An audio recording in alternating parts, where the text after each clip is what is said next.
ఇక varicose veins నుండి విముక్తి పొందండి. ఎవిస్ వాస్కులర్ సెంటర్ ఇప్పుడు మన KPHP లో గ్రాండ్ ఓపెనింగ్ ఏప్రిల్ 4వ తేదీన.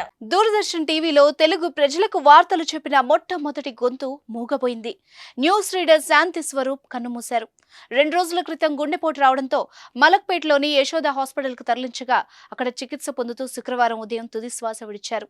శాంతి స్వరూప్ మృతి పట్ల పలువురు రాజకీయ ప్రముఖులు, జర్నలిస్టులు సంతాపం వ్యక్తం చేశారు. ఆయన కుటుంబ సభ్యులకు ప్రగాఢ సానుభూతి ప్రకటించారు. 1977 అక్టోబర్ 23న దూరదర్శన్ కార్యక్రమాల్ని నాటి రాష్ట్రపతి నీలం సంజీవరెడ్డి ప్రారంభించగా మొట్టమొదట యాంకర్గా శాంతి స్వరూప్ పనిచేశారు.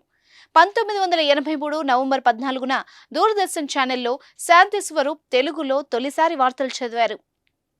10 సంవత్సరాల పాటు టెలిప్రాంప్టర్ లేకుండా పేపర్ చూసి వార్తలు చదివి మంచి పేరు తెచ్చుకున్నారు.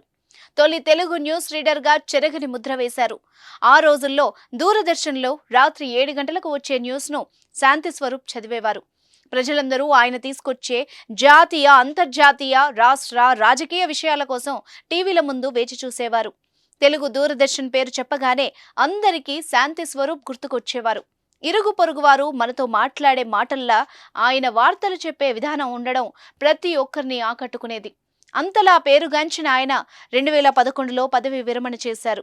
శాంతి స్వరూప్ కి సినిమాలతో పాటు రాజకీయాల్లో కూడా మంచి అనుభవం ఉంది. లైఫ్ టైమ్ అచీవ్మెంట్ అవార్డును కూడా ఆయన అందుకున్నారు. శాంతి స్వరూప్ సతీమణి రోజారాణి కూడా న్యూస్ రీడరే.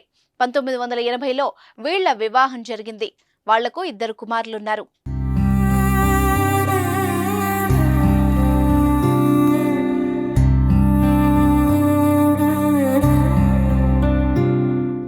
సుమన్ టీవీలో మీ పర్సనల్ అండ్ బిజినెస్ ప్రమోషన్స్ కోసం కింది నెంబర్కి కాంటాక్ట్ చేయండి.